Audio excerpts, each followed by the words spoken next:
What's up guys? As you may have seen on the last video, I did the dyno run on the E36, but I ended up having issues with the lifters that's causing me to lose power at around 5300 RPMs. What it's doing is discharging the lifter, so either it's worn out or clogged or whatever it is. I believe it's the same lifters that caused my valves to bend on the previous engine, so I'm scared of like getting on the car like that.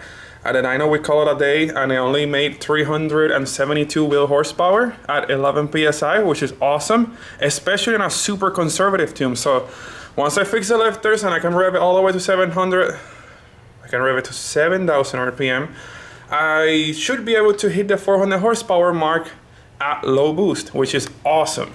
So today's video, I'm gonna take the head apart or disassemble the camshaft and be able to replace the lifters. Good thing I saved the head from the M52 engine that I bought. I'm gonna use those lifters and lifter trays, that way it all matches whatever. I'm gonna see if I can probably clean them first. The worst part has to be doing this in the driveway again, which is kinda hard. At least the engine bay is staying really cold. It's staying very clean.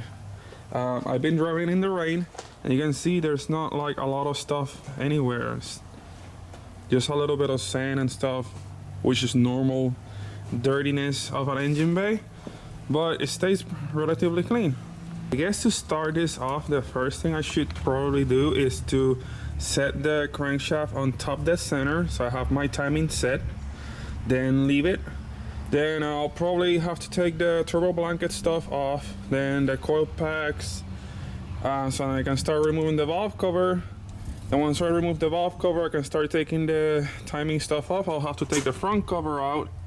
I mean, so I'll probably have to take this. I might actually take off the radiator to have extra room to work with.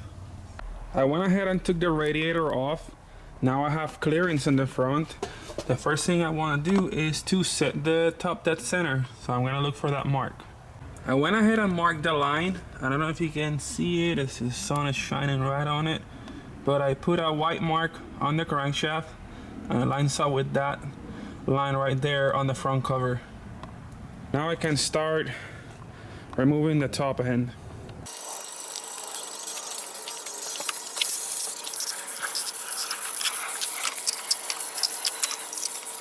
I removed the valve cover as well. I didn't want to film that because all the bolts by the underneath the turbo were really hard to do, so it was taking forever. I would have made a really boring video taking a valve cover off. So now I have the head exposed. I will again check, make sure in top of center. I had it top of center, but the cams were backwards, so I spin it 180 degrees again on top. Well, one whole turn makes the cams be top dead center on the top. One whole turn makes it top dead center on the bottom, but the cams are top dead center on the other cylinder. So this is the right one now, and I will begin removing the front cover, which is vinyls deleted, so it's very simple to remove. Just got this nut here holding this bracket and another one on the bottom. Then you got 13 millimeter, and then all the rest are 10 millimeters. This nut is actually 7/16, so it's the socket I'm holding right now. It's the only different one from the rest. Then after that, I can start by removing the timing chain, which I will post as soon as I'm done with this. And then I will remove the timing chain tensioner, also the top timing chain tensioner, and then I can remove the cams. The bolts are removed. Now this can just pry very easily up. It's got some silicone, so it's holding it together pretty good. Just gotta get it unstuck and it's good to go. Oh, ow, that hurt. It had to hit me right in the ankle, didn't it? Come on, get off. Why are you all stuck? There you go. And you can see my vanos is empty. There's nothing in it except a plug right here. At this point, you can also take this plastic thingy off without breaking it. These are like kind of scary. They're super brittle, like, and At least it's off without breaking it. And finally, I got to the point where I want it to be. I get to remove the camshaft, so I'll start by loosening the camshaft sprockets and remove the secondary timing chain.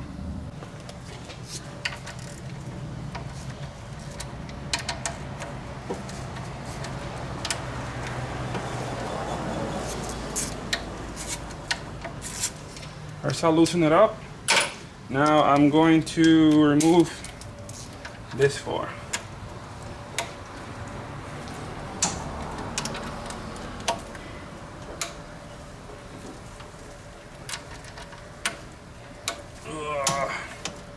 This is so uncomfortable. Alright, now I got those off. Well, it doesn't move because the way that I set up the sprocket, it can't move. That's how I did my Vanos delete. Here is a close-up of what I did with the Vanos. Chain is moving that way, so the cam can't back off more than that. And then it's locked in place, so it can't like loosen itself up. Then over here, they're so hard to focus, but there's the hole. So the bolt is pushing this sprocket that way, and it also can't rotate from there. So I can't move this way, and it can't move that way, so it gets locked in place. And it works really good. I have no issues this time. For the tensioner, you will use a very, very tiny Allen key and squeeze this down. If I can get it to go down. It's full of oil. And then you lock it in place like that. Now the chain is loose and you can remove the sprocket.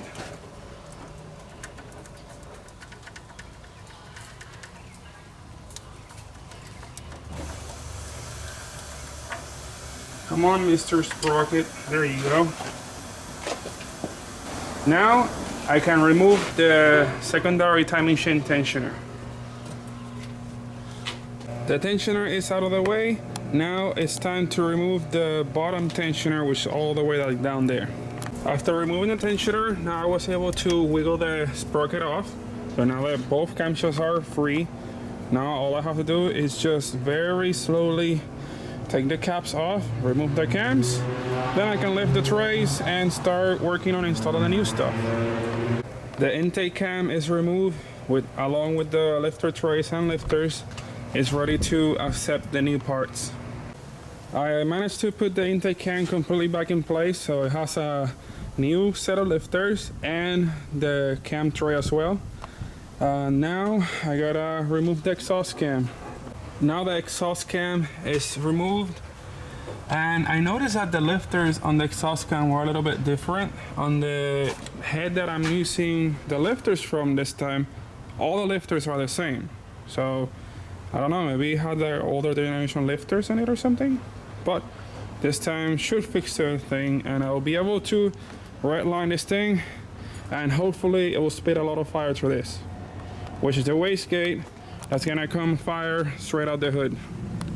All right, so camshafts are fully installed, everything's ready. Now it's time to use the camshaft alignment tool so I can set the timing. This tool right here will hold the camshaft straight. So the camshaft has like a square part on the back, and this holds the cams perfectly in position, flat with the head. So you put one and put the other one, and just put this little bolt to hold them in place.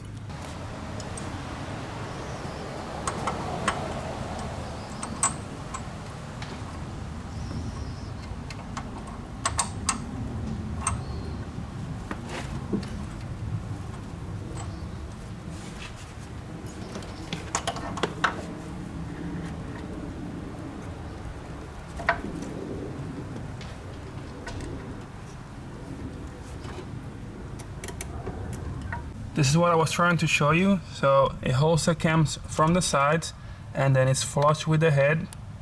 And then on the other side as well, you have to remove the back studs, like those studs that hold the valve cover, to be able to put the piece in place. Now I can put the timing chain in place. It's already aligned with bottom dead center. Just put that, then install everything else. I put the sprocket in place, and you can see it's at the limit of the backside. Then I put the timing tensioner on the bottom. That way this doesn't move. The timing is set. I pulled the pin for the upper tensioner. And then now I can also remove these from back here. And then now start putting the valve cover back together after I put the tray that goes on top of the intake cam. It's 6:34 and finally managed to put everything together right before the sun sets, and then once the sun sets I can't work anymore, so I have to sacrifice some filming time versus already you guys have seen the engine being rebuilt like 2 times already, like a bunch of other things, so it will be kind of boring to post the same thing all over again. Now comes the moment of truth. I have to crank the engine and then wait for the lifters to charge because it probably might not even start. Let's see what happens.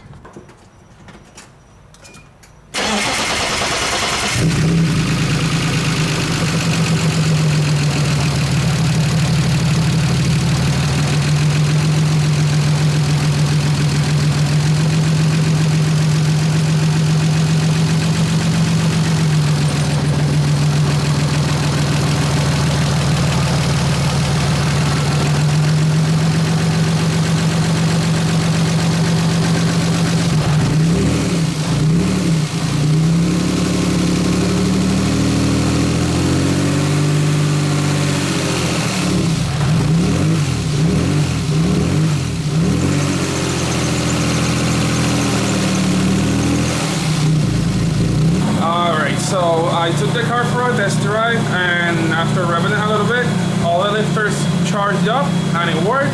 It didn't do the misfire thing at high RPM, so we're solidly good to go for tomorrow. So I'll be at Frankenslide. Yes, at Frankenslide at OSW. If you want to come see the car, please be sure to come by tomorrow. I think it starts at 5 till midnight, and you can even bring a custom if you want to hang out and stuff. So in order to run, all I got left is to install a fire extinguisher and probably tuck up the interior wire a little bit while I'm at it, and that's it. The car should be ready, tires are mounted, and I'm ready to drive. Now the engine sounds more regular or normal. No lifter tick, just regular lifter noise of BMW, however it's supposed to sound, but it sounds good to me. So I got a valve cover leak in this corner, and I'm over here trying to look for it. As you can see, those bolts are shiny down there, so I'm thinking it's either coming from right here or the middle, but it's not dripping while I'm looking at it. It drips when I'm driving. It's so annoying. I am so ready to drive this thing tomorrow, you have no idea. But now I gotta clean up the mess that I did in the garage and start organizing myself for tomorrow, and I gotta edit this video so I can post it for you guys tonight. So that means probably it's a short video today. I'm sorry I didn't show a lot, but I managed to get the car done in time. I'm on schedule, so I'm ready to rock and roll for tomorrow. I'll see you guys later.